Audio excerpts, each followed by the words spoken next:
Oh, why is it not working? Oh. Oh, oh, oh, oh. Hello, hello. Thank you so much, Sushi, for subscribing again.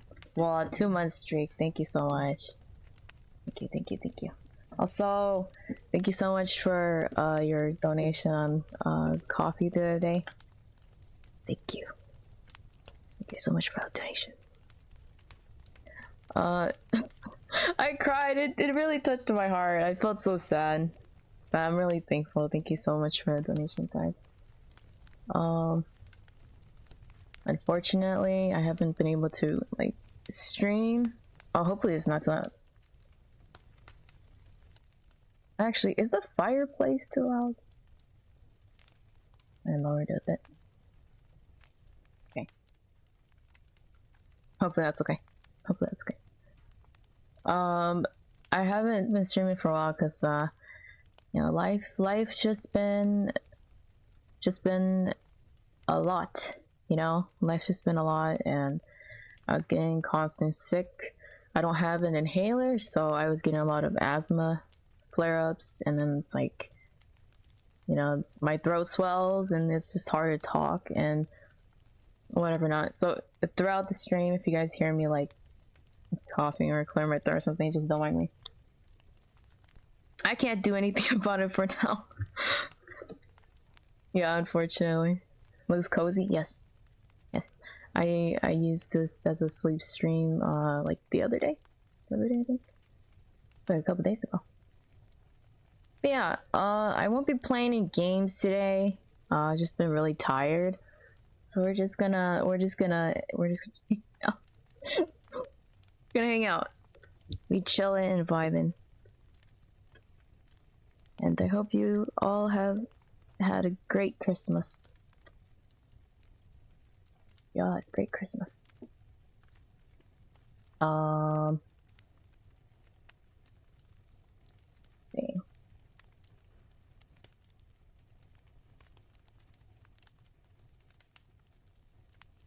Hold on.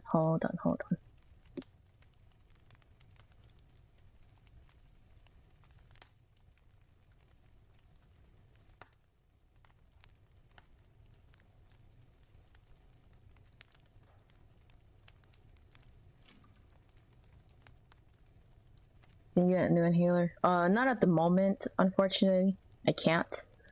I have to wait a little bit and then try to see if I could figure out if I could get another one. It's pretty complicated, you know? It's pretty complicated. It's like I have asthma all my life, right? And sometimes it's like I never have it or something. It doesn't like bother me or nothing. I went I went through several years of my life. I mean, obviously I had a lot as a child, and then like there's like some years in my life where I was fine. Like nothing happened. I didn't get like any flare-ups or anything. But then it wasn't until like recently of like last year is when it started getting like really bad. And then it went away, and then it came back. And then like the past like what 4 months, it's just been like constantly on and off. Yesterday was bad. I felt like my throat was so swollen, like I couldn't really breathe. I know it's bad. I know it's bad. I should probably go to like the ER or something. I don't know, but like that's a lot of money. It's too much for me to handle right now. And right now I'm feeling kind of okay, but my throat feels uncomfortable, if that makes sense. But I am alright. But yeah, my schedule is still gonna be really like all over the place, so I won't be able to really stream often until I don't know when, to be honest. But I will try my best. I feel kind of bad for you guys because like I don't really have like a streaming schedule, so it's just kind of like, hi guys, I'm live, but then like you guys are like sleeping or something, or like doing something, or like you miss it or something. But I it's kind of hard for me to really schedule stuff. I feel like today was kind of like a last minute stream too, because it's like I didn't really plan anything for like a Christmas stream because I had a feeling that I wouldn't be able to do anything. So there's that. But we're here now. And then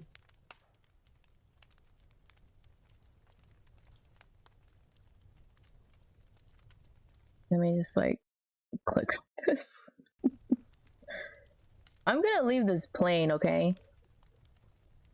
Y'all okay with that? Unless if you guys prefer music. But I was thinking I'm gonna read you guys a book, okay?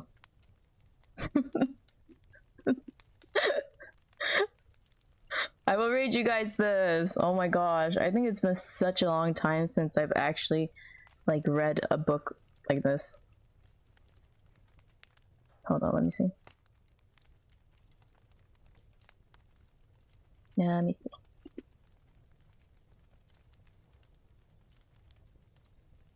Are you guys okay with like fireplace in the background, or you prefer some music as I attempt to read the best I can? Let's see.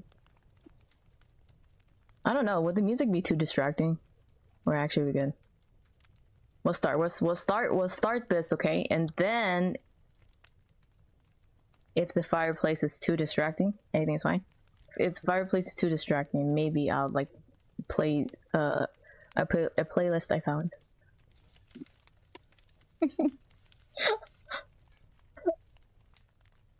My god, I feel nervous! Okay. Let's see.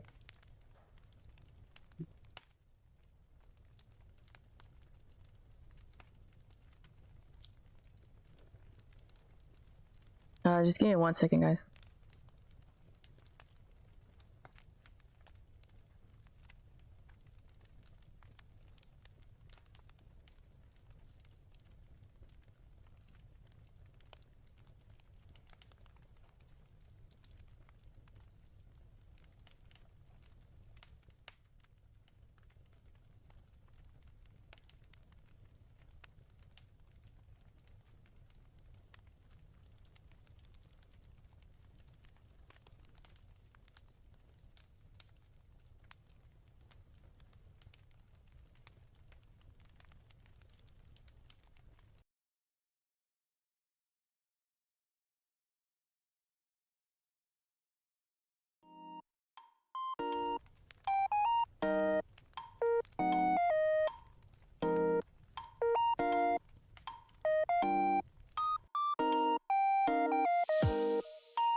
Up. I'm back. Sorry, I had to move completely to a whole different room. But I'm back.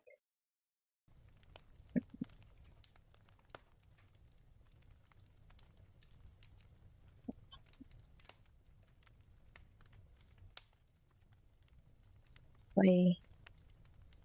Okay. Hope this is not too much. I accidentally like left this plane as I left. Okay, okay. Let's see, where's... Open this. Like this. Welcome back, yeah, thank you so much. Thank you. Sorry for a long wait. Okay. Let me just lower this on my end because I feel like it's just too loud in my ear. Okay. I read for you guys time. Also, if I'm struggling to read, I haven't read in a long time and it's probably just my throat acting up. Don't mind me. I'll skip this. Why do I feel? Oh my gosh, I'm a little worried. Hold on. I'm a little worried. A little worried. Cause now I feel like, you know that feeling you have while in school and like the teacher makes you read like a line or like a paragraph or something out of the book and then you do it and it's just like, it's just scary. I'm getting the feeling right now. I don't know. Hold on. Okay. Let's go.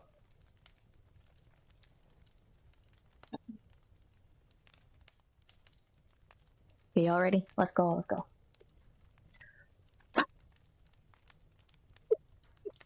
Hold on. I need to be serious for this. I need to be serious. Okay. It's okay. We're good. We're good. Okay, okay. Actually, this time. The first snow of the year came on the day before Christmas. It was magical.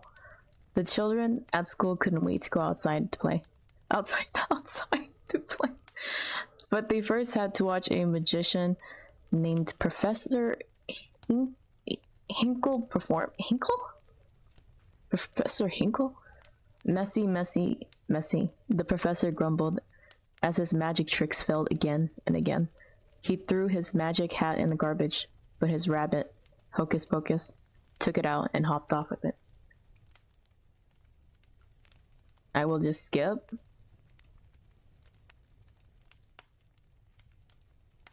Sorry, this is not going to be real smooth because this is a video after all.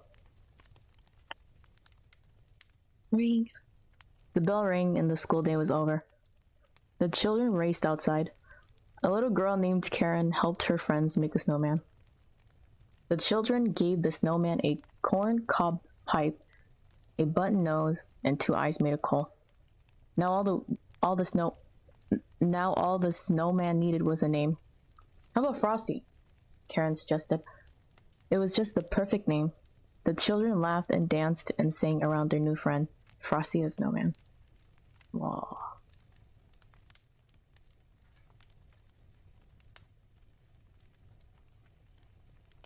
Slowly. I should just let it play as I try to read it. Meanwhile, Professor Hinkle was chasing Hocus Pocus, who still had his magic hat. The professor reached for the hat, and suddenly a gust of wind blew the hat on top of Frosty's head. Happy birthday, Frosty said, opening his eyes and smiling. The children were delighted. Their snowman had come to life. It must be the hat, Karen said. It must be magic. It must be magic.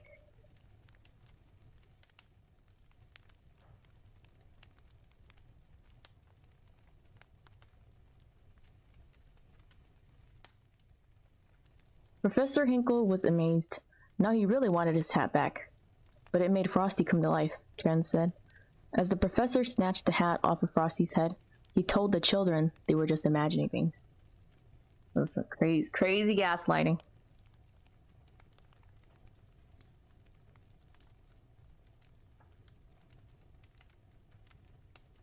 Luckily, Hocus Pocus was able to switch the hat with the Ralph.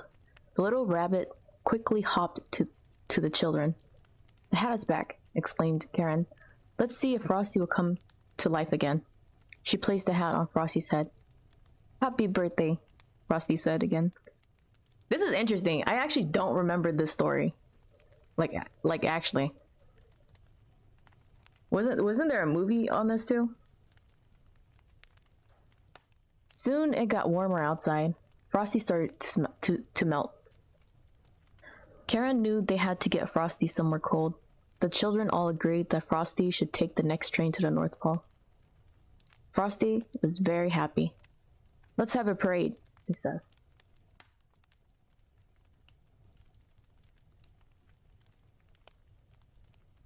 I would turn the pages if I could.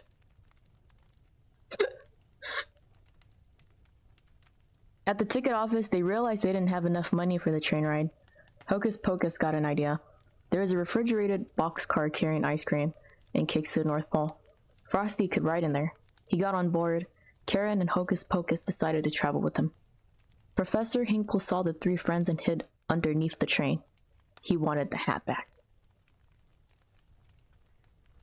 The boxcar was perfect for Frosty, but it was too cold for Karen. Frosty knew he had to get Karen warm as quickly as possible, so they got off at the next stop. Professor Hinkle didn't see them leave the train. Oh dang, he was chasing them. We've got to get Karen warmed up or she'll freeze, Frosty said to Hocus Pocus. They came upon a small clearing where the forest animals were getting ready for Santa. Hocus told the animals about Karen, and the animals made a fire for her.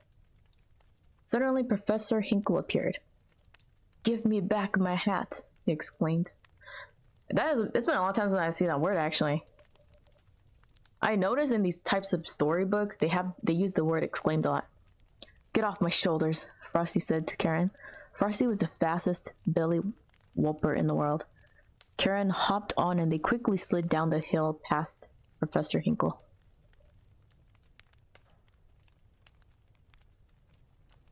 Is it going? At the bottom of the hill, Frosty took Karen into a greenhouse full of Christmas flowers to keep warm. But the mean professor had other plans. He slammed the door shut, trapping Frosty and Karen inside. The minute you're melted, that hat will be mine, Professor Hinkle yelled.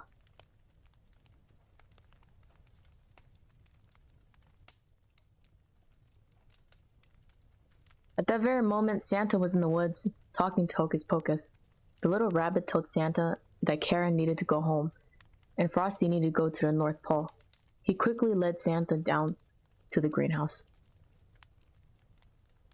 Wait, has this rabbit been a part of the story the whole time? Because I don't remember seeing him. But it was too late. When they opened the door, they saw a terrible sight.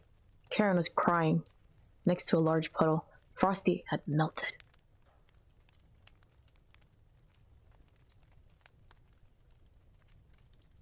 Uh-oh. Oh. You know, as a kid, I always wanted like those mittens like she's wearing. I always wanted one. Christmas snow can never disappear completely, Santa told Karen gently. He opened the door and a gust of magical winter wind blew in and turned the puddle back into Frosty. He's missing the hat.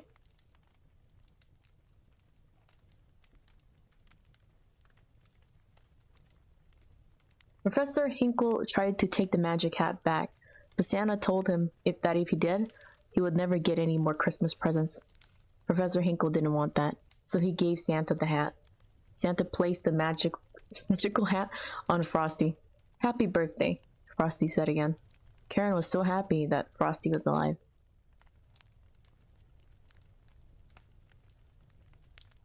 That's crazy.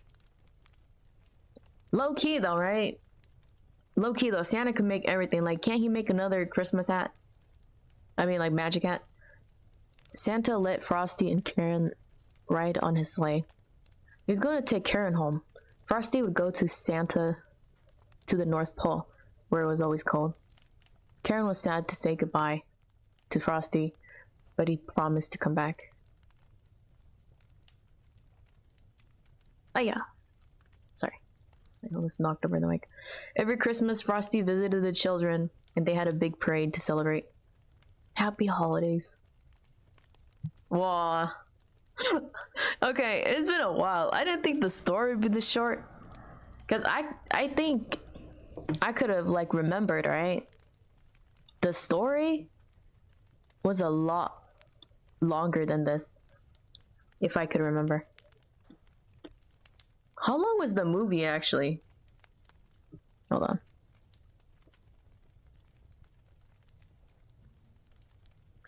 Frosty the Snowman movie. Oh my gosh, came out 1963.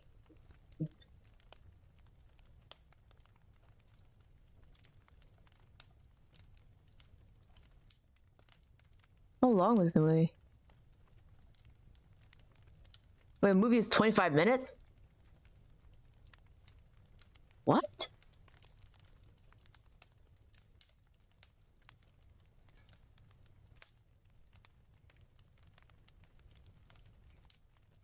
Discarded magic top hat brings to life a snowman. The children made to magician wants it back. What?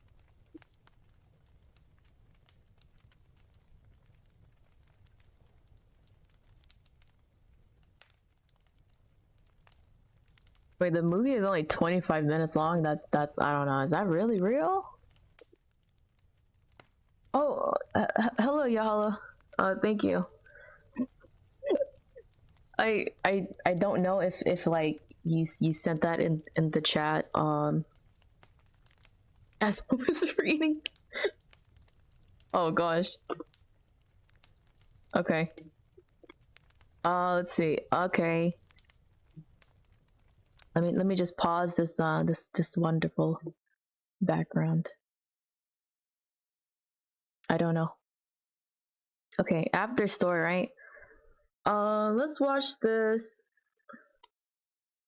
Is it called documentary? Is it called documentary? Is this a documentary? It's it's one of Miss Mingle's Bud's videos. I don't know if you guys seen it before.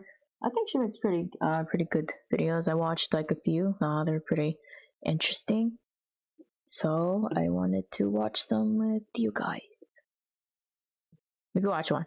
It's like pretty long. I think this one came out. Yeah, this one came out like 11 months ago. Miss Mingle Butt. Okay. Y'all ready for this? Hopefully this is not too loud for you guys. I should try to check. Hold on, let me check.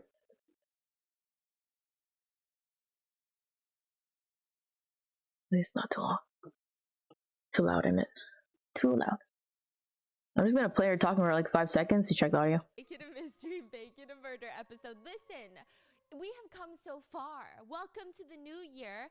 I'm so surprised that last year. Is it too loud? Let me just lower it a bit. I want it to be. I did not commit assault on this mic stand. Okay. Hopefully it's okay. Let me know if it's too loud or something.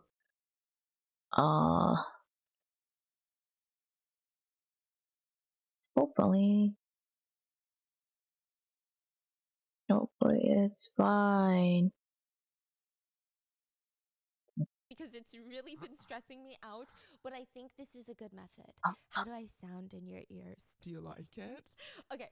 We are talking about a K-drama today. It's called Night Has Come, and it is probably one of the best this is a movie that I've seen in the past 6 months. Hold on. 1 second. 1 second.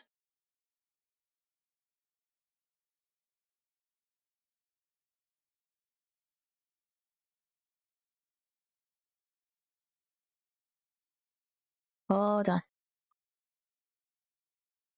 Bring us into not this one.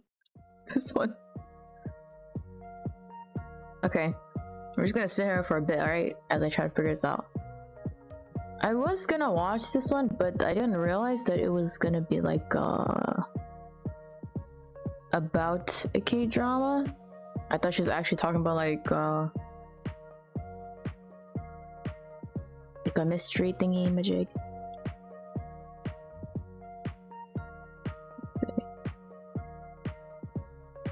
Oh, this is part 2. Oh, okay. So just give me a second. I will find something else right here.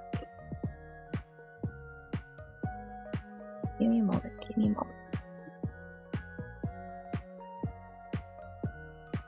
I wouldn't want to spoil that for you guys. Like, oopsie. Oopsies. No spoil.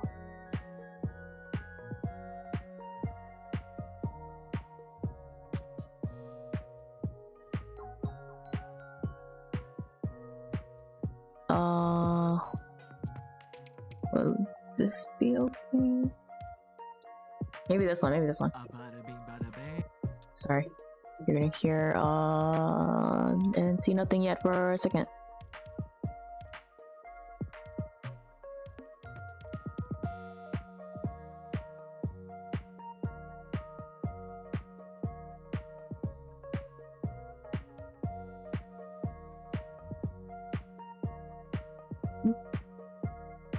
Hold on. I'm still trying to pick.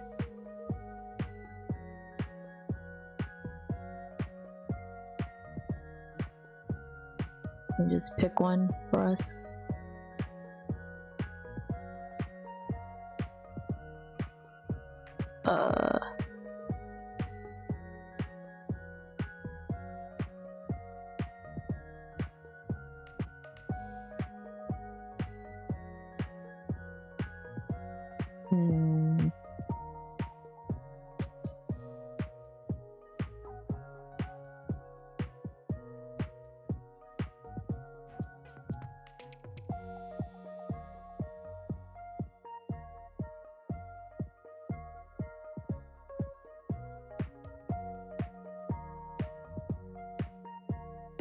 Wait a minute.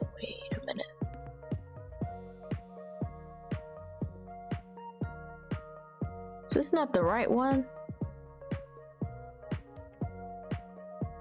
Oh, this one. Okay. I was looking at the wrong one. Okay, this is the one. Let me just scroll around and find. Let's pick one. Scroll.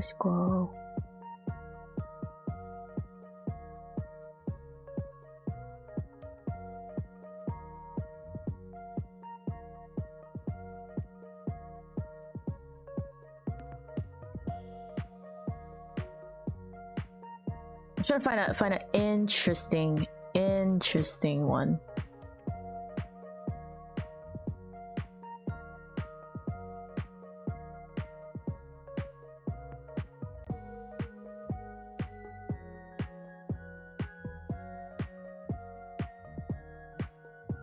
Have I seen all of it already? No.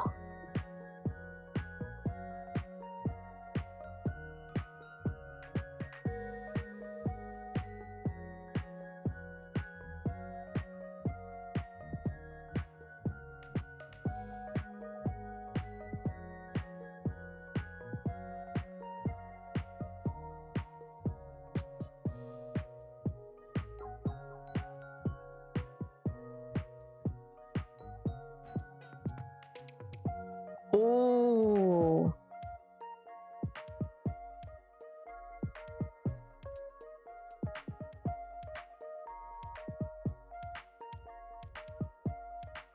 Okay, I don't know if you guys would be interested. Wait, shit. In this one, hold on. Let's see, I'm trying to figure out.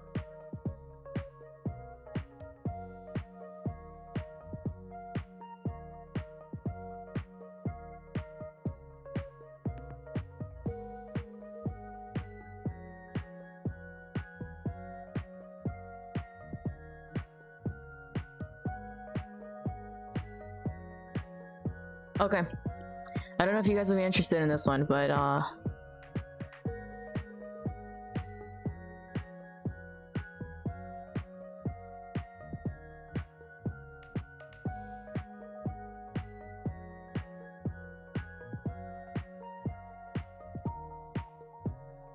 let me take a glance at this.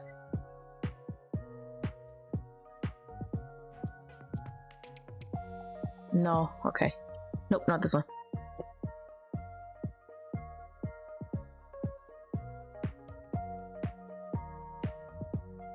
Sorry guys, just give me a second. I'm just trying to look.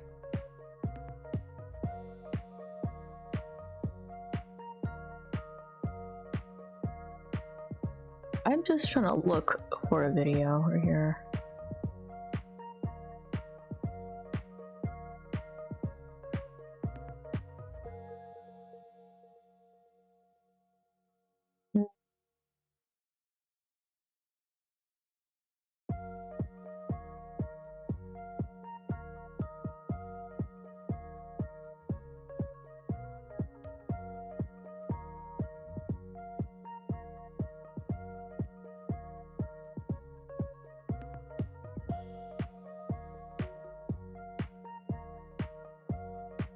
Scrolling.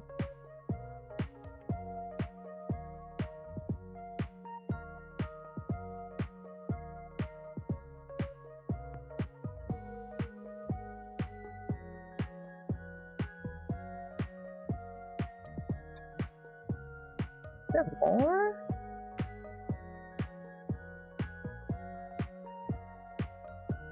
Hold on. Okay. I guess I'm just not looking at the right places. All right. I found some. Wait.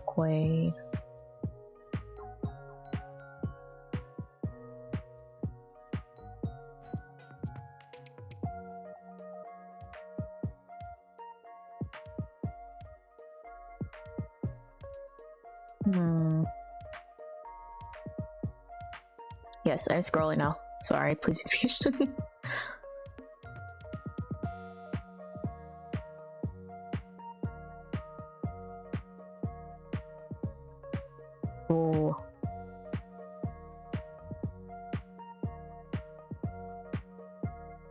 Maybe we'll watch this one. Okay. Change this back.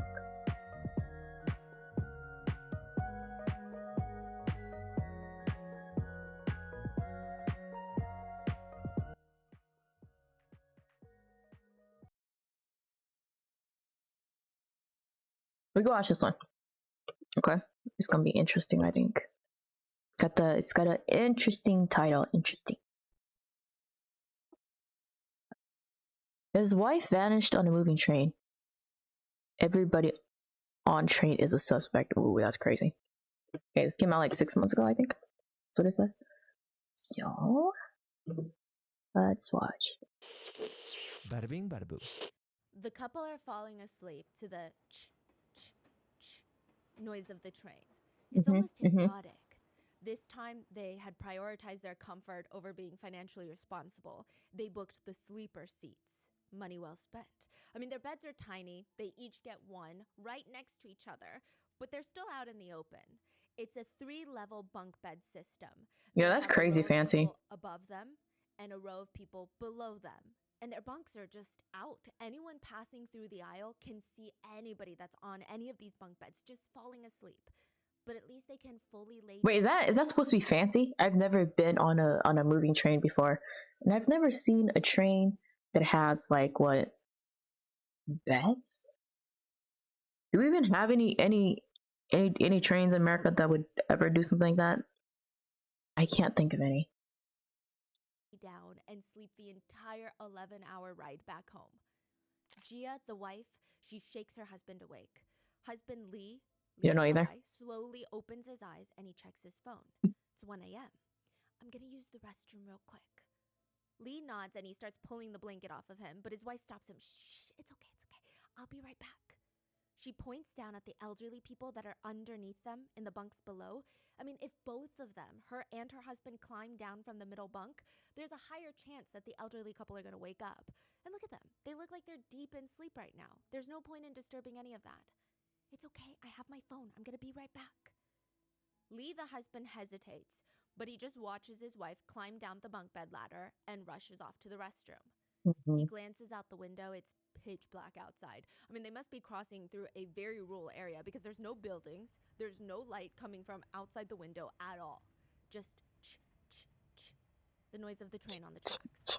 And then boom, the train shakes and Lee jumps awake. What was that?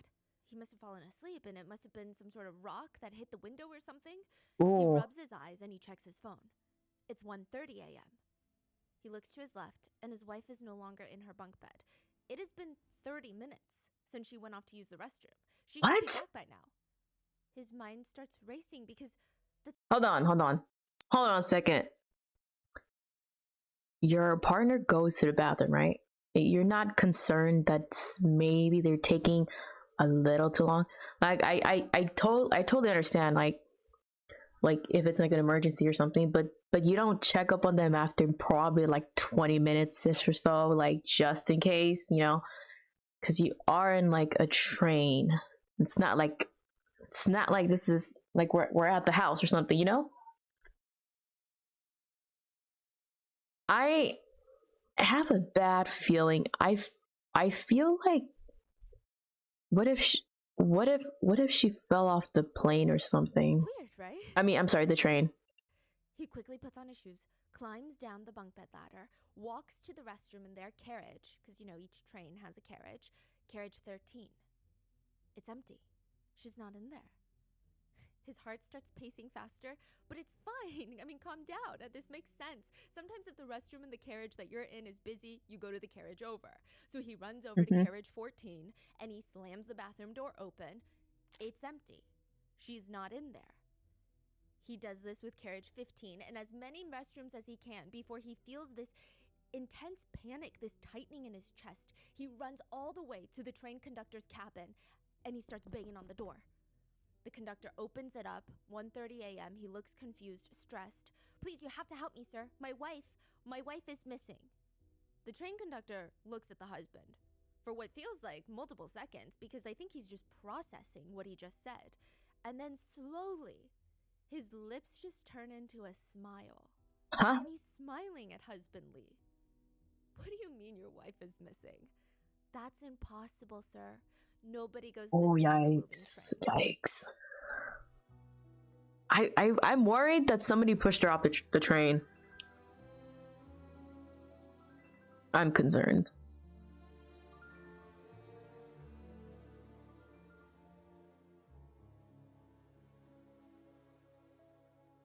Oh. We would like to thank today's sponsors who have made it possible for Rotten Mango to support the Hold on.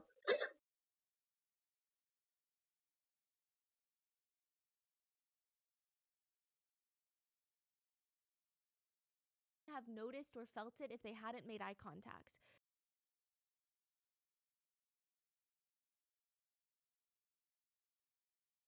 What? This is the very strange life of a train conductor. You almost never know what to expect during your shift. It could be nothing, or it could be a nearly unsolvable mystery of why would somebody do that? But train conductor Zhao knows that this is not one of those instances. I mean, the only mystery is how not very intelligent this passenger is. What do you mean your wife is missing? She's missing, sir. She was with you on the train, and now she's not? That's what missing means. She's missing. You have to help me find her. Train conductor Zhang pauses and lets out a smile because this is probably going to be the least exhausting task of the day. The first logical place to search is the dining cart. It's right at the center of the train, and when you step in, the first thing you notice is the smell. And then the sound. All of the rattling sounds of the silverware and cups as the train moves along. It's just what you imagine. Now, what kind of train is this? There's rows of tables and chairs along each side of the carriage. It's like a breakfast restaurant that sells pancakes, the ones that have those sticky syrup dispensers, but maybe a little bit nicer. The tables are covered with white linens, glass windows on both sides, and you can just see everything blurring past you. It's about 2 a.m., but there's somebody leaned up against the window, reading a newspaper, drinking a cup of hot coffee. He looks over his newspaper at Lee and the conductor and goes straight back to reading. This carriage is a relatively quick search. They check under each table, each deep red-colored booth, under them, under the ground, and as the conductor expected, no signs of Gia anywhere in the dining cart. She's probably in a restroom somewhere. Lee and the conductor, they start making their way over to the seating carriages. This train in particular has 18 carriages, 18 different compartments, if you will. 8 are for sitting and 8 are for sleeping. Those are excluding the dining carriage, storage carriages, the train conductor carriage. These are just the passenger areas. It's a big train. In total, the train can carry up to 1,500 people. Yeah, what kind of train is this? Square footage to cover during this search. They start with the hard seat carriages. Chinese seating carriages are typically split up into 3 different levels. The first is not even a seating carriage. You get to stand. For less than $1 for an 11-hour train ride, you have the joy of 11 hours? Trip. You can maybe sit on your luggage. You can maybe sit on the floor, or if you're Hell no, man. I'm sorry. Hell no. Why would I get on an expensive train but then pay less than $1 to stand for 11 hours? Oh my gosh. I would probably lose both of my ankles. lucky, you could maybe sit on somebody's seat when they go use the restroom for about 2 seconds. But otherwise, you're on your 2 feet the entire way. The carriage with people standing are going to be a hard search because they're packed with people. It's not much different from trying to swim through a sardine can. You can't see anything but the person in front of you. Excuse us, excuse me. Gia, are you in here? Say something, Gia. She's not. They get to the hard seat carriages. You might as well be sitting on an uncomfortable park bench or a plank of wood at 90 degrees. Sometimes the people with the hard seat tickets will get up to use the restroom, and when they get back, they see a stander sitting in their spot. Oh, sorry, I have a standing ticket, but I did. Here, let me get up. It's okay. You can sit. You can sit.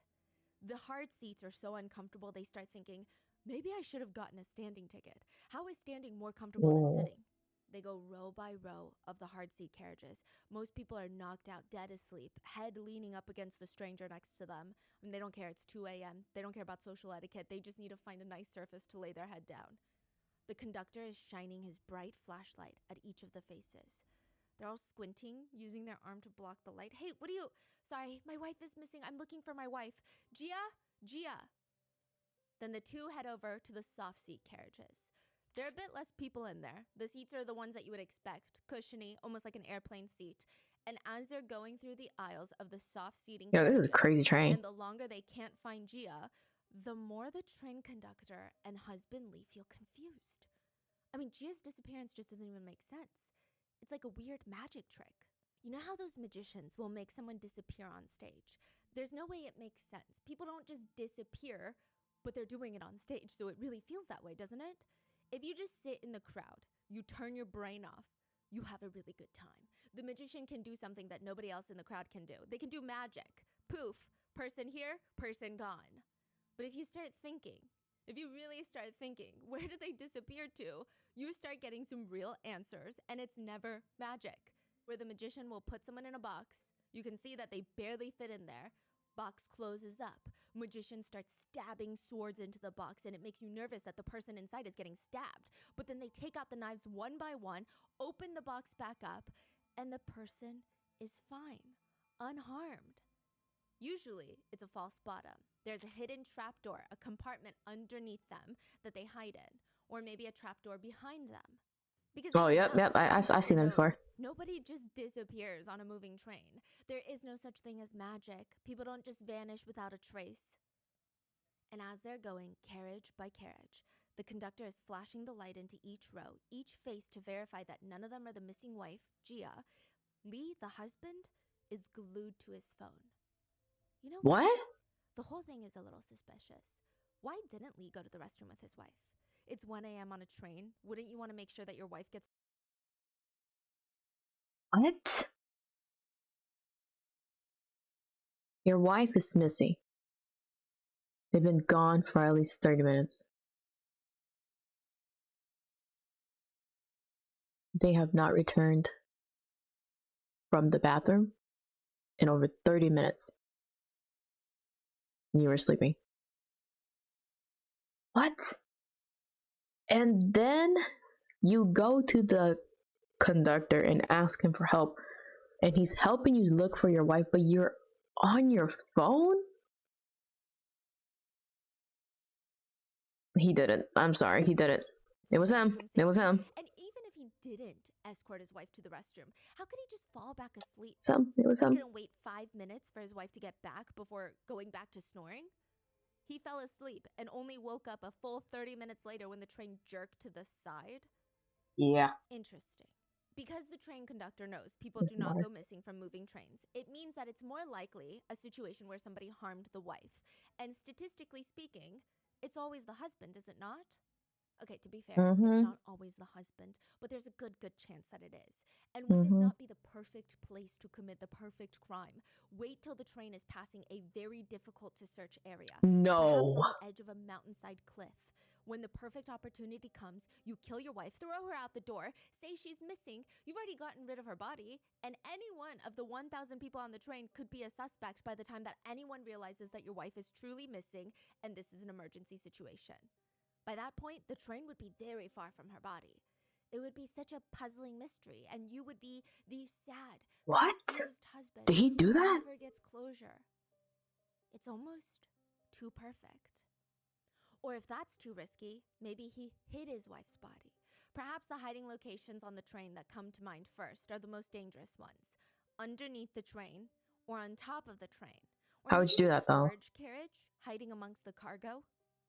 But it would be nearly physically impossible for Lee to hide his wife's body in one of those areas. And now that the train conductor is looking at it, husband Lee does seem genuinely frantic to find his wife. He's been on his phone nonstop, calling her nonstop, trying to see if her phone would ring in any of the carriages. Gia, the wife... Oh, he's calling her phone. Okay. Calling her phone I see. It's ringing again and again. And there's probably not even 2 seconds it hadn't been ringing in the past. God knows how long. She knows it's her husband because she had set his ringtone to a custom one, and now it's just painful to listen to. Gia's laying there, not moving towards her phone. She knows it would mean a lot to her husband if she could just pick up the phone and tell him where she is, what happened, or maybe even why. Maybe he could get some semblance of closure in that way. But she's not going to pick up the phone. Not yet, anyway. So he's just going to have to wait, doesn't he? She can't come to the phone right now. The train conductor is looking at Lee, making nonstop phone calls to his wife, which maybe she can't come to the phone right now, and maybe she can't be found on this train because she was never on the train to begin with. Are we even sure What? that husband Lee got on the train with his wife? Her That purse is is conveniently crazy. missing because she took it with her, but maybe she never got on the train.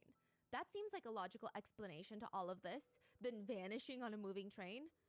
I mean, think about it. There's over 1,000 people on this train right now. What are the odds that at least one of them has lost their minds? Maybe husband Lee just genuinely believes that she was on this train with him, that she boarded with him, but he's That's traveling crazy. alone. There was a movie called Flight Plan that came out a few years before this incident. Have you heard of the movie? No. It goes like I've this. never heard of the A movie. woman named Kyle, who happens to be an airline engineer, she boards a flight from Berlin to the US with her little daughter Julia. It is a very rough trip for the both of them. They flew to Berlin to claim Kyle's dead husband's body. Yeah, the husband died. He's mysteriously dead. And now they're bringing his body in the plane cargo all the way back home to the United States. How Uh-huh. old is the baby? The girl in the movie is maybe 7 years old. Oh, okay. Now, Kyle obviously is not in her right state of mind. She just lost her husband, the father of her child, Julia. So when the plane takes off, she decides to take some anti-anxiety medication. She ends up knocking Oh. out. When she wakes up, her daughter, Julia, is gone. Kyle starts freaking out. She alerts the flight crew, very much like how Lee alerts the train conductor, and they drop everything. Well, everything but flying the plane, of course. They drop everything to help her find her missing daughter. But slowly, Kyle can feel the flight crew. They're getting distracted. They're not trying to help her. They're not making eye contact with her. What the hell is wrong with you people? My child is missing. We have to find her. Ma'am, you boarded alone. Julia, your daughter, is not on the plane's manifest. She is not a passenger on the plane. What? That can't be true because your records are incorrect. Ma'am, I'm so sorry. They aren't. We spoke with the authorities in Berlin. Your child, Julia, died in Berlin with your husband. You must be in a state of shock and grief that your brain is not processing the I got information. goosebumps. You might be hallucinating. Kyle almost believes them until she sees a tiny heart that her daughter drew on the plane's window when it got fogged up. And now she's on a mission on this plane in the air to prove that her daughter has been kidnapped on a plane, on a moving plane. In the end, at the end of the movie, Kyle is able to prove that her daughter was very much real and did board the plane. What? Then why did they lie to her? Why did everyone lie to her? It was a ransom. Shady people doing That's some crazy gaslighting. Oh my god, that gave me goosebumps. That's so crazy. shady things, trying to frame her for ransom. But her daughter is very much real and very much on the plane. So the theory that husband Lee had just lost his mind and believed he boarded the train with his wife but didn't, it's quite easy to prove because he is able to show the train conductor his wife had a ticket and was seen boarding the train by the neighboring bunkmates. They all saw her before she went to the restroom, before they all fell asleep. So yes, she was on this train. And right before she went missing, they had been on the bunk asleep, and nobody has seen her since then. The train conductor and Lee start combing through the sleeping carriages once more. This is technically where Gia, the wife, was last seen, so they want to be extra thorough. This is her bunk, right? Yes. Huh, I see. On this very specific train, the K2011 Express, the bunk bed carriages, the sleeper carriages if you will, have 6 beds per section. In each section, there are 3 rows of 2 small tiny beds facing each other. The top, the highest 2 beds, they have the least amount of space. If you try to sit up, you're not going to be able to without crouching your neck or slamming What? your head on the top of the train. It is No, the that's brightest, crazy. which is one of the biggest setbacks. Even when the train turns down the lights at night, you're going to get the most light pollution since you're at the top. However, it's great because it's secluded. Passengers say if you bring a book or you bring your phone with full battery, because there's not a lot of outlets up there, that's the best bunk. Nobody's gonna bother you and you're out of the line of sight by people who walk down the aisle. Nobody's that tall. Then you have the middle bunk. It probably comes shoulder height to people who are walking past in the open aisles. So if you're wearing a dress, you'd do best to cover it with a blanket. Oh It's yeah. great if you're a scenery person. It's the only bunk with good views out the window. You can't really sit up still, but you can lay there and stare out the window if that's what you're into. It's a little less private than the very top bunk since everybody walking past is, again, eye level with your body, just about. But it's easier to get in and out of than the top bunk. Then you Uh-huh. have the very bottom bunk. It's actually the most spacious of the 3 levels, and it even has like a small, nice table on the side that you can use. You can also fully sit up straight, so the choice to sit or lay down is fully yours. It's also relatively dark since it's covered by the top 2 bunks, which, why wouldn't everybody choose the bottom bunk then? More space, the choice to sit or lay down, it's dimly lit, you have table space. The main drawback is a lot of strangers on these trains will just sit on random people's bottom bunks to sit and chat with each other. They could even, if they wanted to, snatch your belongings. Or What? perhaps Hell no. even you. Husband Lee and Gia are not at the bottom bunk. They're in the middle. But maybe somebody saw Gia laying in the bunk and started having very bad thoughts. Maybe they thought that they could do something to her. Maybe she was kidnapped by a stranger on the train for very sinister reasons. But if that's the case, where are they hiding her? Gia is laying there. The floor is cold, but she knows she can't move. She's tried. Even if she wants to, it's not working. It feels like she's tied down to a bed of steel nails. If she had known this was gonna happen, would she have still taken the same route back to her bunk bed from the restroom? Would she have even gone to the next carriage's restroom? Or would she have just waited in line to use the one closest to her? The one closest to her husband? I mean, if she did, would things be different? Probably. She probably wouldn't be in this situation right now. Everything would probably be different. And right now, nothing is going according to plan. But there's no time to think about that. She feels the blood dripping down the lower part of her body, and she starts screaming as loud as she can. Please, somebody help me. Someone help me, please. Honey. Husband Lee is slamming his fist on the bathroom door. He never had a chance to check this restroom for his wife. And now that he thinks about it, was this restroom locked since Gia first went missing? Everyone in carriage 11 is knocked out asleep, but Lee could not care less. He's banging on the door, screaming, Gia, are you in there? Gia, open up, please. It's me. Gia, open the door. Are you in there? Lee has all sorts of probabilities running through his mind. Gia's not great with motion. Maybe she got motion sick and fainted in the restroom, and now nobody can help her unless they get this damn door open. He starts jiggling the handle of the door, trying to use brute force to get it to open, and it's not opening, and the train attendant walks over and starts unlocking the door for Lee. Maybe he could see the desperation in Lee's face. Is anybody in there? Please speak now. We're going to unlock the door. We will be opening the door now. Please knock if you're not ready. Before the attendant can unlock the door from the outside with a key, they hear click.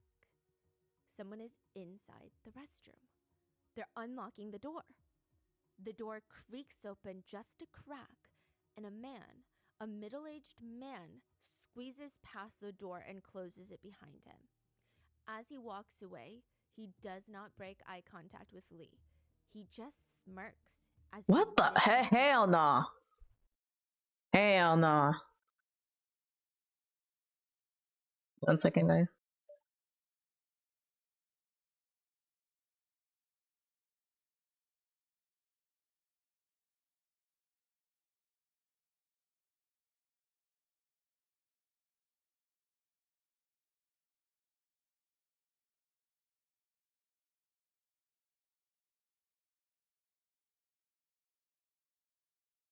He just what? That's crazy. Does not break eye contact with Lee. He just smirks as he zips up his pants. What the hell did he do something to his wife? Lee, his heart is beating out of his chest. He turns back to the bathroom door, slams it all the way open, and inside, on carriage 11, is a very normal bathroom. Gia is not there. 1,000 random strangers on the train. It's a numbers game. How many of them have bad intentions? Once the train is in motion, the passengers are Oh my god, that scared me. outside world. If there is a killer, if there is someone trying to do something nasty on board the train, you're stuck. You're trapped with them.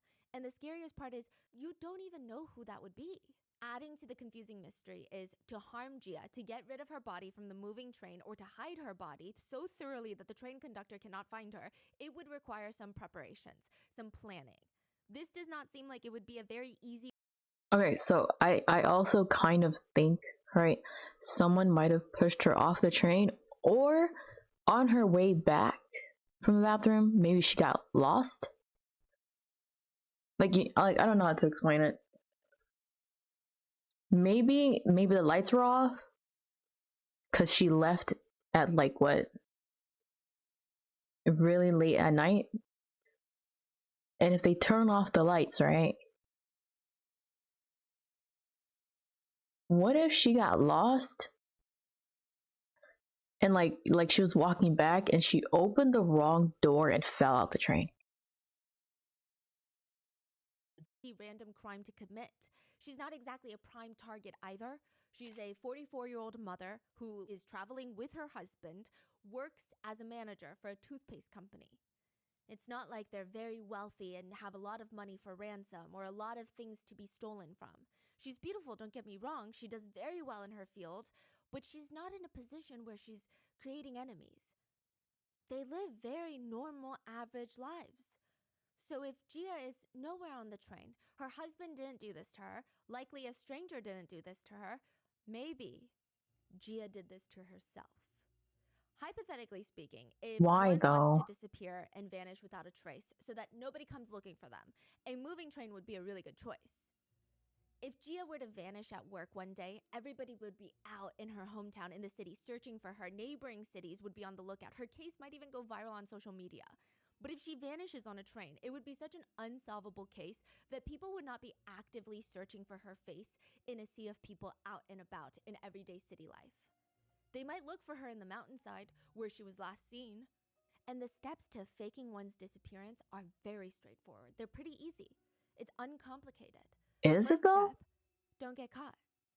Second step, don't forget the first step. It's not like it hasn't been done before. One of the most famous disappearances takes place on a train, and that is of Louis Le Prince, a Hmm. French inventor. He actually created the very first motion picture photography, aka this man invented movies. He boarded a train from Dijon, France to Paris, France, and while on that train, he disappears without a trace. His vanishing, it feels very similar to Gia's. It feels like a magic trick. Even all of his luggage is gone, but there is proof that he did indeed board the train. So where the hell did he go? When the train gets to Paris, there are extensive searches to locate Louis Le Prince, and they come up with nothing. They never found him nor his belongings. It's like a magic trick. He vanished off the face of the earth on a moving train. So people start theorizing what they believe happened to Louis Le Prince. One of the theories being, if this man is so smart, he can create the first motion picture, would he not be smart enough to fake his own disappearance? Maybe he waited for the train to slow down or took advantage of an unscheduled stop and slid away to start a new life. Maybe the pressure Hmm. of constantly creating new inventions and living up to his previous accomplishments was getting to him. Perhaps he realized that this is not the life that he wanted for himself and he can't face his family to tell them all of that. So he faked his own disappearance. That is one of the theories. Hmm. However, That's the crazy. most popular theory is that Louis Le Prince did not fake his own death. The most popular theory was that someone wanted Louis Le Prince's inventions and wanted to claim his patents as their own, so they killed him. They murdered him on the train and got rid of his body. Lee, the husband, starts losing his mind on the train. He's been running through the aisles of the carriages, screaming his wife's name. No care in the world if he's disturbing everybody. He just needs to find his wife. He feels like this is some sort of sick joke. How can she just vanish? He's analyzing every single person's face. Does that person look guilty? Is that my wife? Does that person look like they've just stuffed someone into their luggage? His brain is so busy hunting down his wife, it feels like the Oh rest of his man. body is going into autopilot mode. He's running down the aisles, left hand, press call, phone up to ear, ring, ring, ring. You have reached the voicemail. Left hand, press call, phone up to ear, ring, ring, ring. You have reached the voicemail of. Left hand, press call, phone up to ear, ring, ring, ring. Hello? Lee freezes. He looks down at his phone. It's the correct number. It's his wife's number. And a man has just picked up the phone. Oh my Hello? god. Where? Sir, your wife is at the hospital. Please come meet her. How the hell did his wife get off this train and to a hospital? What? Husband Lee is sitting on the floor, crouched down with his back leaned up against the hospital door. He's squatting. He's clenching his teeth, trying to hold in his own sobs. The types of screams he can hear from inside the hospital room are not normal. They're primal, like someone is being viciously attacked and shredded by a cheese grater. He had Oh my never heard gosh. someone scream like that ever in his life, and they were all coming from his wife Gia. He can hear her through the door. Ow, please, my left leg. It hurts so much. I need more painkillers. I'm in agony. Please, just make the pain go away. Somebody needs to help me, please. The pain Gia has been going through has been so overwhelming, all-consuming, that Gia has not been able to sleep, eat. She can't even distract herself. All day, all night, all she does is scream until she exhausts herself and her throat is on fire. The screams from inside the room keep getting louder. Husband Lee knows he needs to go in there. So he quickly Wait, takes a hold deep on. breath, wipes did my brain just skip past a section? Did he hop off the train after this? I'm so confused. his tears on the back of his hand, clears his nose, straightens out his back, puts on a smile, opens the door, and walks in. Every day, multiple times a day, this is what he does. He walks in there, sits on the edge of the hospital bed, and he puts his hand near his wife. He doesn't touch her, but he gets close. Shh, honey, it's okay. It's okay. I know you feel a lot of Huh? pain in your left leg, but you have to remember what the doctor said. It's in your head, honey. Tell yourself the pain is not real because you don't have a left leg anymore. She looks down, and her left leg, her left arm, and her right foot are all gone. Severed. Gia has lost. I've actually heard of stories like this before. Like somebody would get like their arm or like amputated or something, and they can still feel, quotation mark, they can still feel like the pain or just like pressure or something. They can still feel something. 3 limbs, but she can still feel all of them. It's called phantom limb pain. Oh It's yeah, when yeah. an individual perceives feeling, and a lot of the times painful feelings in a limb that are no longer there. The limb doesn't exist anymore, but the brain thinks it's still there. The nervous system sends out receptors and gets confused because they're not being relayed properly, That's which eventually crazy. translates into the sufferer feeling pain. In essence, the nerves in your spinal cord that lead to the brain still exist from that limb that's been severed. Your brain senses something is wrong because those nerves stop sending signals, and that triggers a pain response, which is usually the body's Oh default response when they feel like something is wrong. They force you to feel pain to alert you, hey, something's not right here.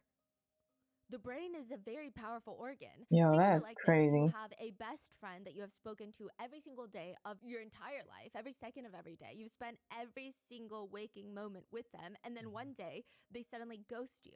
But your brain cannot comprehend or remember a time where you've been without them and you're confused. How can they just be gone? Nothing makes sense. You have no closure. You're bound to feel some sort of pain and confusion for a very long time. This is so much Oh worse. yeah, that One kind of makes sense netizen actually. said, I had an amputation right below the knee. I experience phantom pain. It starts like someone has a lighter under the sole of my foot that is no longer there. It heats up. I can feel my foot on fire, but the foot is no longer there. And then bam, like someone slams a giant spike through my non-existent foot, just stabbing it, piercing it all the way through, and that pain slowly shoots up my leg all the way up to the rest of my body.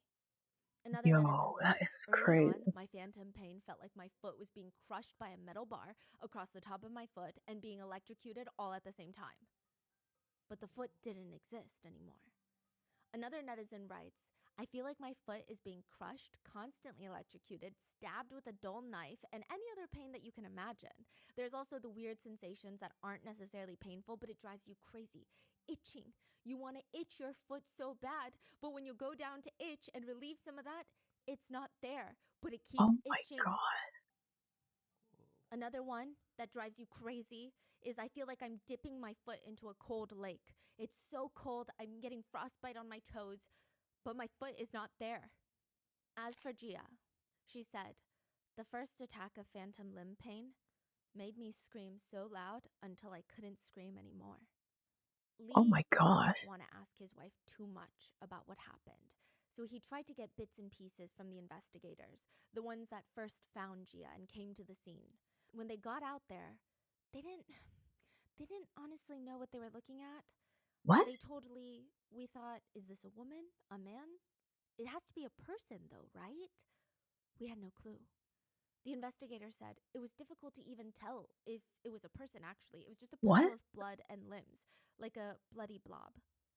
But it had to be. Logically, it made sense, but their brains would not let them comprehend it, or rather comprehend who they're looking at. They look down at the What? ground, there's blood and body parts scattered like a human puzzle. The person they're staring at basically only has half their body left. And they're thinking, what the hell happened to this poor woman?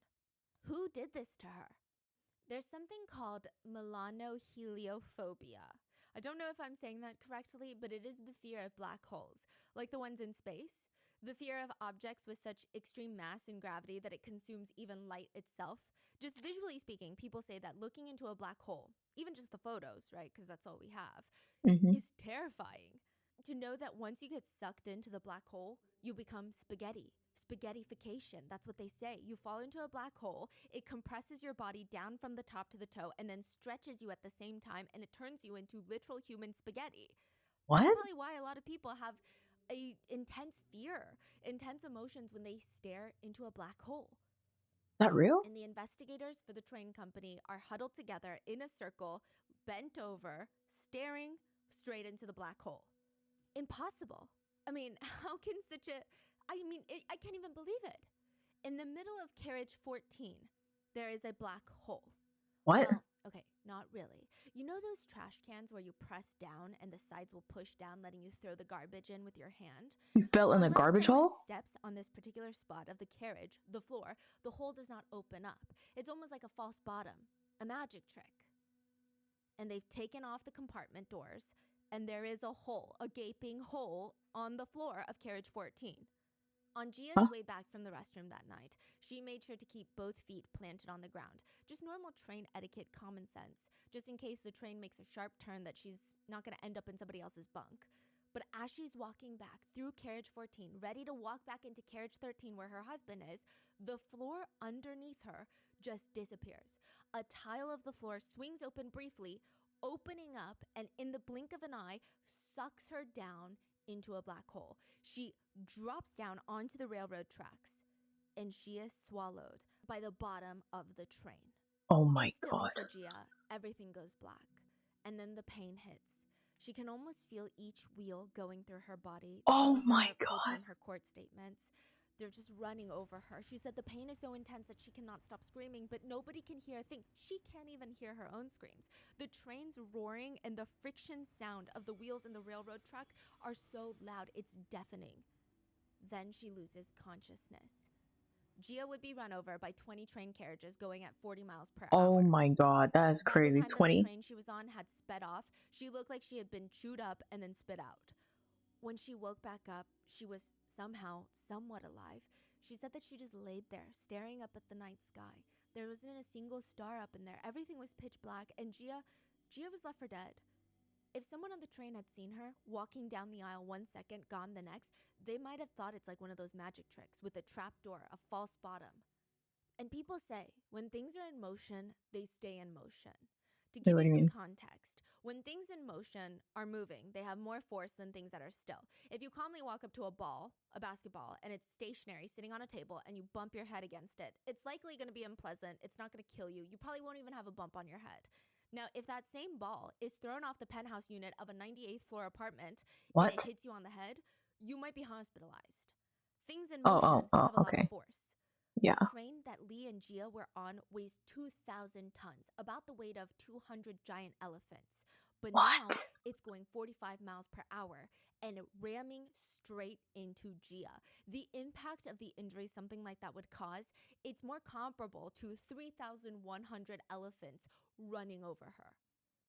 I don't even think our brains can really comprehend what kind of injuries that would cause. Gia is laying there for a moment. It's almost peaceful. I mean, not painless, but it's kind of peaceful until the realization hits her. If she does not move soon, another train is going to come down and Oh. completely rip the rest of her body apart, Oh leaving my her god. truly like a puzzle, waiting to be put back together by coroners, and that's if they even find her. Who knows? Maybe the animals will get to her first. She's on the tracks, and the objective, at least in theory, is quite simple. Move her body off the tracks, to the side. She's not even thinking about getting to help or getting to the nearest town. Just get off the tracks. That's all she's thinking about. She said, "If I do not leave the tracks as soon as possible, I will be shattered." But when she goes to move, there's this really strange sensation. She tries to move her left arm, but it's like her arm does not belong to her. It does not listen, it does not move, it does not budge. Oh my It's gosh. weird. She's straining so hard to move that arm, she can feel the veins in her head bulging, throbbing, but nothing.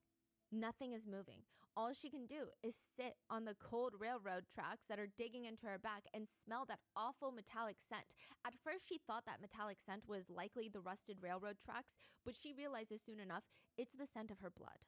Oh my god. She uses all of her strength to lift her head up by her neck, and she looks down at the state of her body. Her left arm is almost completely detached. Her left thigh is gone. Her right hand, Oh the my only god. hand she has left, is full of sticky liquid. Blood. The thought to just let it be is the first thing on her mind. What's done is done. Look at her. She can't even put herself back together. There's no way she's gonna survive. That's what she's thinking. But then she keeps seeing images pass by of her husband, of her son, and the decision feels very logical. She said, "My son cannot live without a mother. My husband cannot live without a wife. My aging mother and my only sister, they'd be so sad. So I cannot die." Gia laid there, repeating in her mind over and over again, "Son, mommy's gonna come home to you. Mommy's gonna come home to you. Mommy's gonna get off the railroad tracks." She uses her only good working hand, her right hand, the one that's almost been obliterated. She uses it to grip on one side of the railroad tracks, and she's trying to use it to pull her body over to the side. Maybe she can roll her body. She grabs it, ignoring the excruciating pain going up her hand, and with every ounce of everything left in her body, strength, adrenaline, love for her son, she pulls as hard as she can and moves to the side less than an inch. And then she knocks out again. The amount of pain in her body combined with the amount of blood she's losing every second, she has no energy. She's very weak. When she wakes up, she tries to move her body again and falls again. All she can hear is the song playing in her head over and over, "Love You 10,000 Years." That's her song with her husband. And it's not like she's having her life flash before her eyes. I mean, she is. But the song is actually playing while she's struggling to move. It's the custom ringtone that she set for her husband. "I love you 10,000 years." But she can't Oh reach my her god. phone, it's too far. So she uses this song to try and motivate her to move upwards. Maybe if she can grab the purse that's just inches away, maybe if she can just get off this railroad track, she can tell her husband what happened and he can come save her. So that's what she does for the next half hour or so, or at least that's what she said it felt like. She lays there until she finally has enough energy to try and move again. This time she musters up truly everything in her system, and she knows either one more try or she dies. There's no other option. She starts inching closer and closer, 1 centimeter at a time, every few minutes, breathing, exhausted from the pain. And after what feels like an eternity, she manages to make it to the other side of the tracks. She hauls her body over, one last push, and she lands right next to the tracks. Her face is resting on the edge. Her whole body feels sticky with oil, like if somebody were to grab her and try to help her up, their hands would just slip off, like somebody oiled down her whole body. But it's a combination of her sweat and blood. Oh She my opens god. her mouth to let out a big breath of air, and she feels the pain deep in her teeth because she realizes that she had essentially burned her lips off from grinding her face against the railroad tracks. Oh my god. She's about to fall asleep again, but she realizes her face, that feels numb at this point, is resting on the railroad tracks. The thought is very clear in her mind. Her head is going to be cut in half. She will die now, but she feels no motivation to move it, at least not yet. Her body's starting to give up. She no longer has adrenaline. She knows what's going to happen to her, but she almost feels like, why not just let it because of how tired she is? She's never felt pure exhaustion until now. After laying there, she decides she has to try, and she musters up every last bit of strength and moves her face off the track, just inches away, but at least this time, her face won't be sliced in half. By now, she's in a trance until she feels a vibration. Her whole body starts vibrating and there's a loud roaring sound. She opens up an eye and sees the train heading straight towards her. She said in that moment, "Perhaps my determination touched the heavens. I heard the train. I was bursting with joy. This was the only hope for salvation, and I must not give up. I quickly thought how to let the train driver know that I was there, that I was a living, injured person. I knew what I had to do. So I waited nervously, waiting for the light. And the light comes, shines over her whole body, and she said, I put all all my strength I had into lifting my head up as high as I could so that the train engineer, the driver of the train, could see me. And I waited until the lights passed all the way through my body, and then I lost consciousness again. She does get the attention of the train crew. They pull the emergency brake, stop a mile away, run. They run to her side and call the police to come save her. The police initially did not know how to even help her. They didn't even have a stretcher to bring her to the car. So they did what they could. They ripped a door off from their police station, literally ripped it from the hinges, ran back to Whoa. Gia and used that as a stretcher. They gently placed her on, placed all of her severed limbs onto the door frame, and started running as fast as they could to their cars, and eventually drove her to the hospital. They didn't know if she was going to make it. Looking at her on the doorframe, barely conscious, the odds are not in her favor. NASA did a study forcing test subjects to lie in a bed for 3 months at a time. Well, not forcing, Wait, but 3 months having at a them lay in time? bed Wait, for what? 3 months so that they could learn about bone and muscle atrophy in space. And by the end of the 90 days, most healthy participants could not walk. They had to be slowly lifted vertically, and even sitting up, the blood pressure cuffs hanging off their arms, they had to lay back down. Even just sitting at 90 degrees was too much. They started sweating. It felt like they were going to faint, even though they're just sitting. They're not even walking. But that's just after 90 days. Gia had to lay in that hospital bed for 190 days, and she was fighting, actively dying. She was not even a healthy participant in a NASA study. The entire time, her body is failing. Gia said, "My right arm is in a thick cast because it required surgery. I was like a mummy, laying straight on the hospital bed, half of my body gone. I couldn't move. I slept in one sleeping position all night, all day." She continued, "I think normal people can't do that even for one night, laying in the same position nonstop, unable to even move an inch. I was lying in that position, the same position, for more than 2 months. I couldn't move at all." She had a bed sore mattress at the hospital, which is like an air mattress where air pumps into one section of the bed at a time. So it feels like you're constantly in the ocean. Your whole body is slightly going through wave-like stimulations.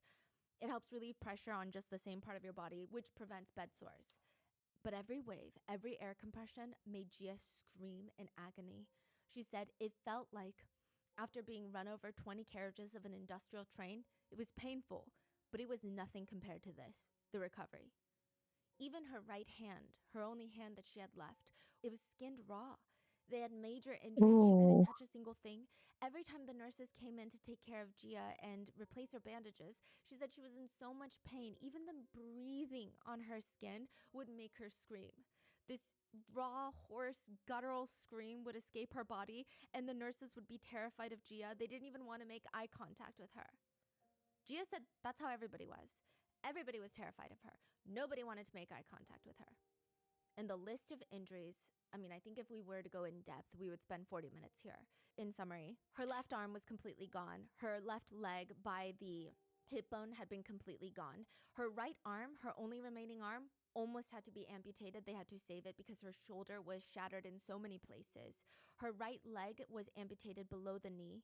She had injuries to her head. In one part of her head, her scalp was essentially peeled off and her skull was exposed. She lost an alarming amount of blood. She lost almost half of the blood in her body. Her heart was beating 29 beats per minute, which is nothing. She was barely alive. There were contusions on her left kidney, major head injuries, abrasions all over her body.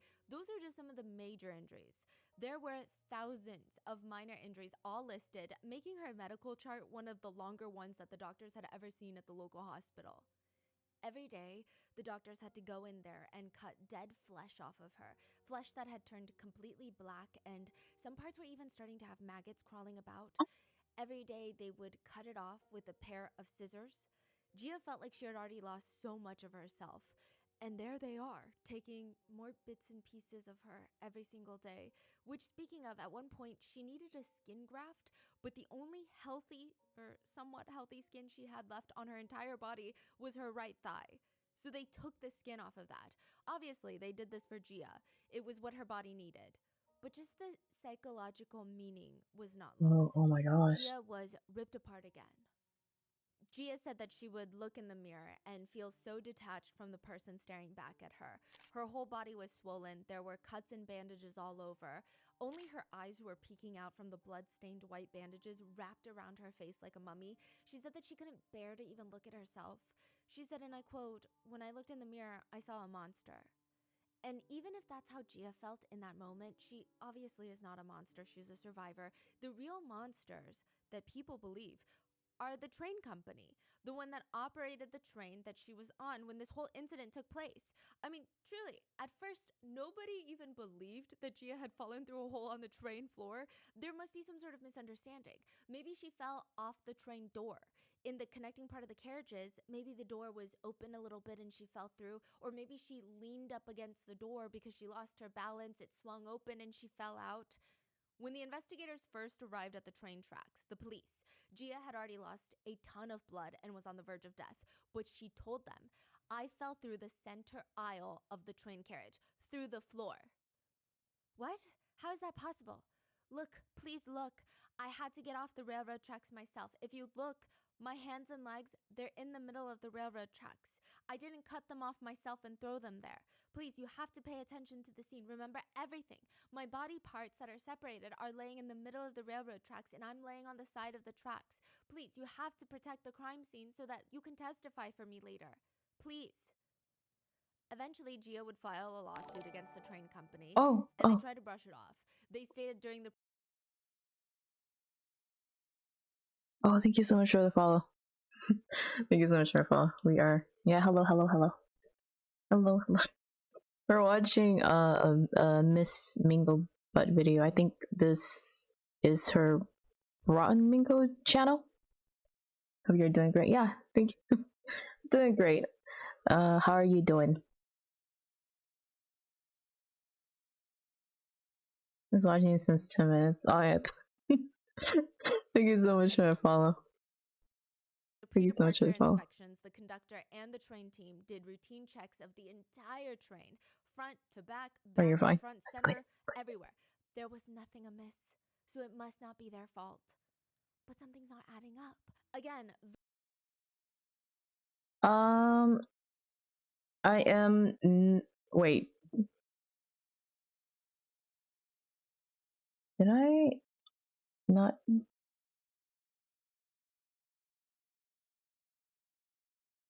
Oh, okay. Oh gosh, I thought my category was on the game or something.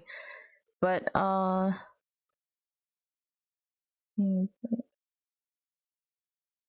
I didn't play a game today.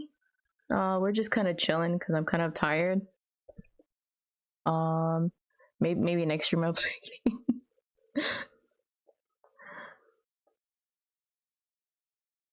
I made this model. Yes, I made this model. Yes, I drew it and I rigged it. It took me a while. the hole technically had a trapdoor mechanism where essentially nobody would know that there's a hole there unless they stepped on that very specific spot in the carriage.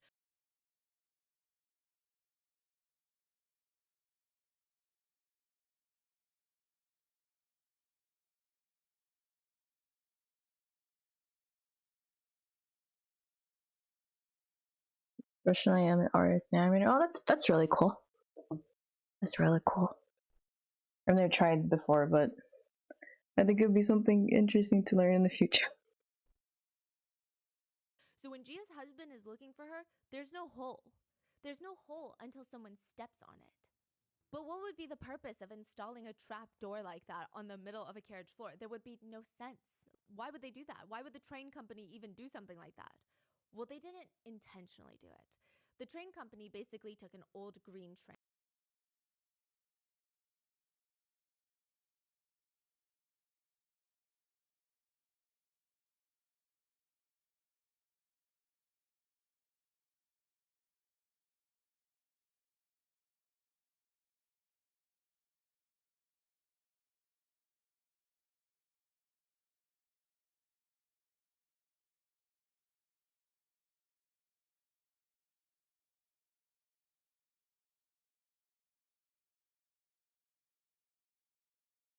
Okay.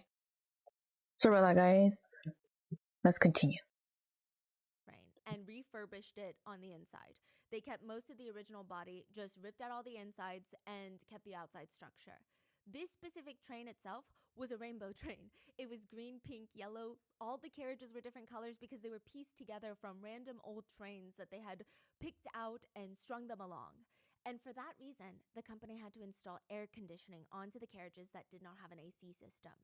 They installed it, and the only problem was they needed to sometimes test a portion underneath the train to troubleshoot the AC.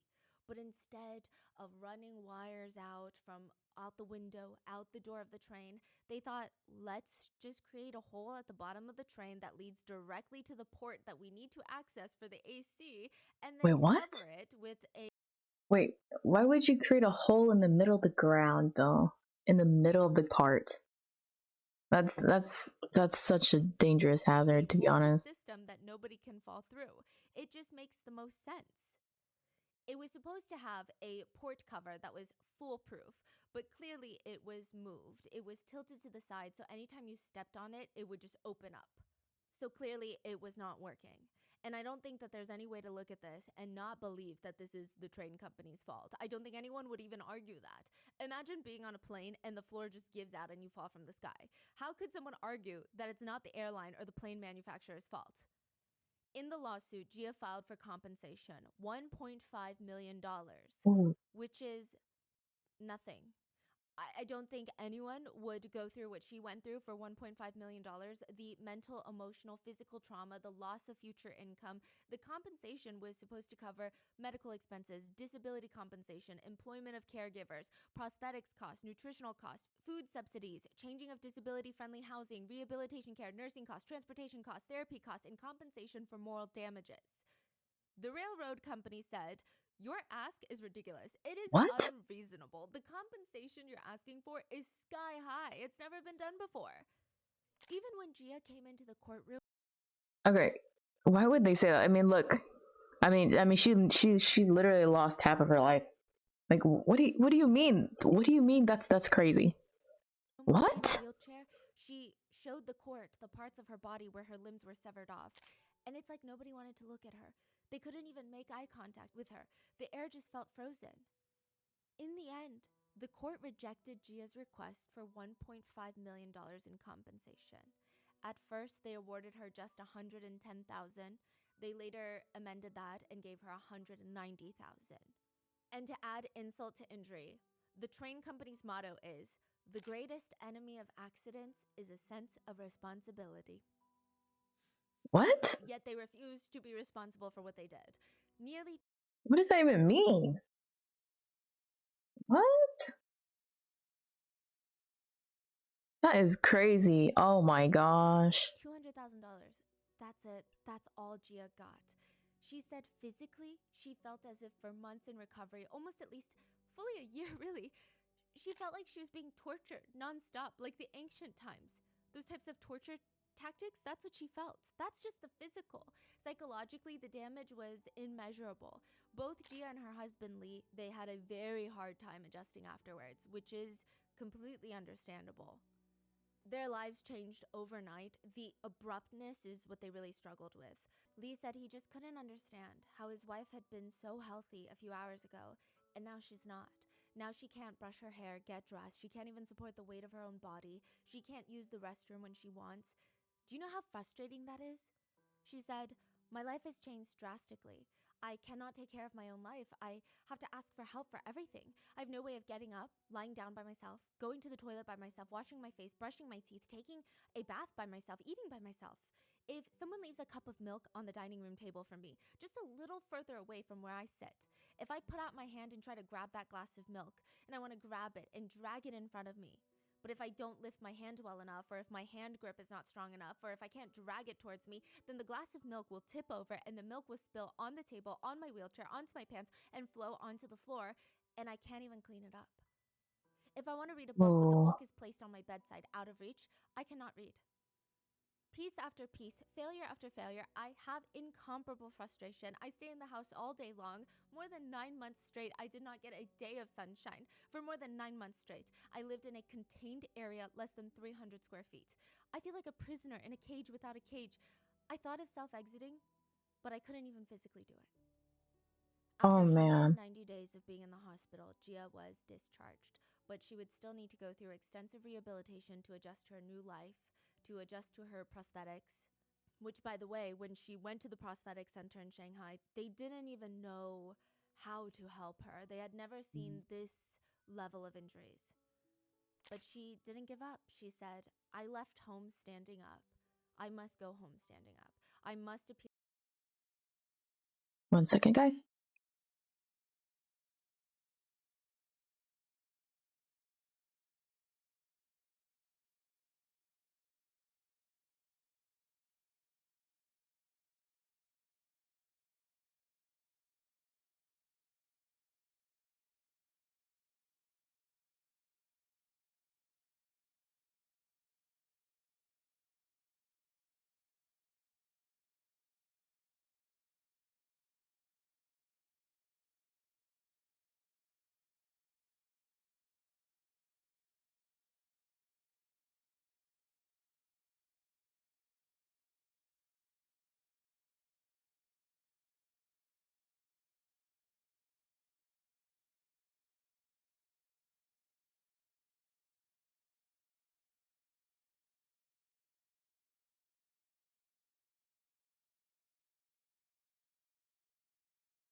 Here in front of my family, Okay. standing up. Which makes it sound like this case is going to have a happy ending, but she would not be able to stand up. She would not walk through the front door of her home. And she said she does try her best to overcome the cards that she's dealt, but she's not happy. There were articles posted about how she's finding happiness and overcoming all of life's challenges, ready to take on whatever's thrown at her. But it doesn't really seem like that's true. It just gets clicks.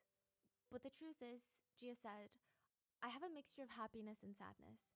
I'm happy that I get to see my son again, but I'm sad that my home is still the same, but I'm not the same. She needs a large number of sleeping pills to fall asleep every night, and she said that lively and cheerful Gia that was once there before the accident is replaced by an irritable, emotionally violent Gia. The likelihood that she's going to develop traumatic arthritis in her one remaining arm left is very high. Her Oh my right shoulder god. has been practically obliterated, that the doctors had to piece it together like a puzzle. And because nobody in Gia's personal life could relate. I don't understand why she'd feel like this, because honestly, like, this is such a crazy traumatic experience. It's insane. To what she had gone through. They didn't even know how to help her. So one day, her sister, Gia's sister, laid down on the train tracks and she waited to be run over.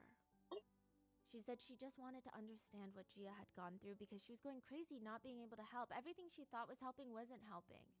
Oh gosh, Thankfully, there were girl. no trains on that track that day, but that just goes to show how desperate everybody was. And I wish Yeah. I could leave you with something happier, but sometimes life doesn't really have happy endings, and that kind of seems to be the case here, at least as of right now. I do hope that Gia is able to find happiness eventually, but that is where the story is right now. What are your thoughts? Let me know down in the comments. And please stay safe. I will see you guys in the next one. Oh my gosh, that's crazy. This poor woman. I I just think it was just so insane of that train company to be so shady for what. That's insane. Like, oh my god. She basically lost her life. Like, what did they say she was doing? Like, she had like this good job. She's doing well. Oh my god, this is so crazy. But I'm just confused on why there would be a hole in the middle of the train though. I think Stephanie said something about like it does it like compresses like trash or something? Like this just a black hole? And like there was like a lid or something, but it's not even properly closed, so if you stepped on it, it would just open up or something. Like that's so dangerous. Oh my gosh. Yeah, that's just too insane. Like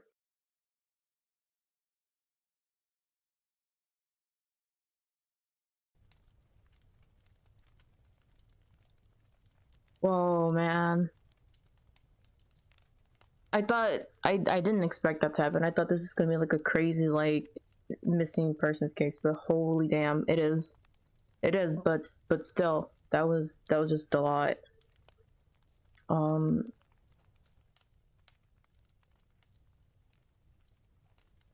yeah, that was just a lot.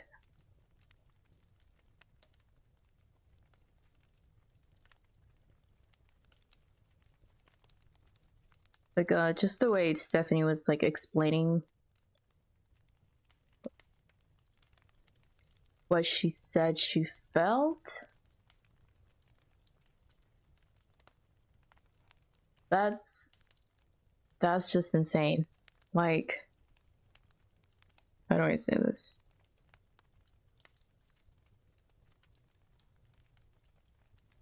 It was so hard on her and her loved ones, and everybody tried their best to try to figure out how to help her, but they couldn't because they did everything they could.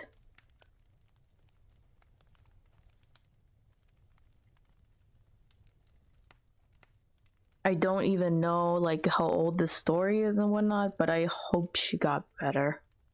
Like, oh gosh. I just don't know.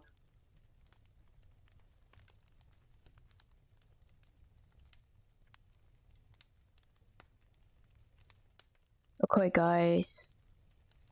It's getting super late. It's like what? It's like 3 a.m. for me right now. It's 3 a.m. 3:12 a.m. I'm sorry for it being such a short stream. Unfortunately, I couldn't like couldn't do a long stream today. Things have just been kind of hard, and it's just been hard to stream, and I've just been like sick on and off with asthma and whatnot, and it's just been hard. But make sure to follow my YouTube. It should be in the link below, like in the bio or something, for more VODs, any VODs you guys missed. I actually think I'm missing a VOD, but I just can't remember if I uploaded it yet or not. But I I guess we won't know until I actually go through my VODs again. But if you guys missed any VODs, it will be there. My Discord server is not really finished yet. There's still some more stuff to do. Just been pretty sick, so couldn't really work on it. But please be patient for that. And follow me on Twitter and Blue Sky for more updates when I'm gonna stream. Unfortunately, since I can't make any schedule, I might just announce it on the day of when I stream. No worries. Yes. So there's gonna be that. There's gonna be that. And also, make sure to check out my coffee. My coffee's link is all the way at the bottom. You have to scroll all the way down. My coffee link. I still have some adoptables there if you guys want to check it out. I was thinking of like working on some more stuff in the future, but I'll I'll have to think about it. I'll have to think about it. But I have some adoptables there, so if you guys want to check it out, it's there. And thank you so much, everybody, for coming and staying with me until all this time. I hope you all had a great Christmas, and I shall see you guys again next time. Bye-bye. Bye bye. Bye bye. Bye bye.